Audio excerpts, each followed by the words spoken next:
Dans son livre Comment te dire au revoir, Stéphane Tapie dresse un portrait sincère de son père, Bernard Tapie. L'occasion pour l'aîné du clan d'évoquer les nombreuses dettes laissées par son père à sa mort.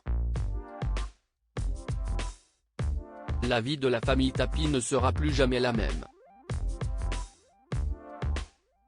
Le 3 octobre 2021, Bernard Tapie est décédé à l'âge de 78 ans, après un long combat contre un cancer de l'estomac. Derrière lui, l'ancien homme politique a laissé son épouse, Dominique, et ses 4 enfants. Chacun vit son deuil à sa manière. Et c'est par le biais de l'écriture que son fils aîné, Stéphane Tapie, a décidé de mettre des mots sur sa douleur. Le 12 janvier prochain, le livre Comment te dire au revoir écrit par le fils de Bernard Tapie et de Michel Leyec va paraître. Conscient de ne pas être le fils préféré de son père, le chroniqueur raconte dans son ouvrage les derniers instants de Bernard Tapie, comme l'a rapporté Gala. On voyait tous qu'il se réveillait de moins en moins, qu'il glissait. Mon père était dans le coma. Il est mort le 3 octobre 2021, au matin, entouré de tous les siens. C'est ce qu'il souhaitait, il ne voulait surtout pas mourir sur un lit d'hôpital et je pense qu'il a eu la plus belle des morts. J'ai vu que la vie était partie à son souffle qui s'est arrêté, à son visage qui s'est apaisé.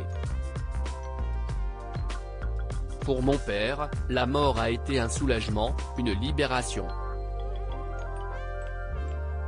Il était prisonnier de son corps, de la douleur, écrit Stéphane Tapie.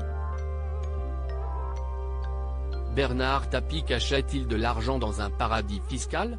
Bien longtemps avant de mourir, l'ancien patron de l'OM avait pris ses dispositions concernant son héritage.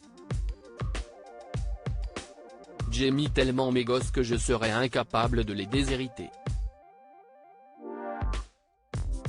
Nos enfants sont la plus belle chose que la vie nous ait permis d'avoir avec Dominique, racontait-il au point. Pourtant, Bernard Tapie n'a laissé à ses héritiers que des dettes.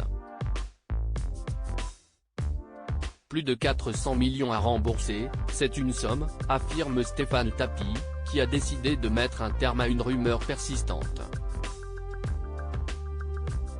Beaucoup d'ailleurs restent persuadés qu'il a planqué de l'argent dans un paradis fiscal. Je vais les décevoir, il n'a rien planqué du tout. Pour la simple et bonne raison, Tapie était convaincu qu'il allait guérir. Tapie n'était pas dans la transmission, il n'était pas un bâtisseur d'empire comme l'ont été Marcel Dassault ou Marcel Boussac, tranche le frère aîné de Sophie Tapie. D'ailleurs, Stéphane Tapie affirme se moquer complètement de n'avoir hérité de rien. C'est paradoxal d'être héritier et de n'hériter de rien. Je n'ai jamais été attaché aux biens matériels, je ne suis pas intéressé et ça vaut mieux, a-t-il affirmé. Ça a le mérite d'être clair.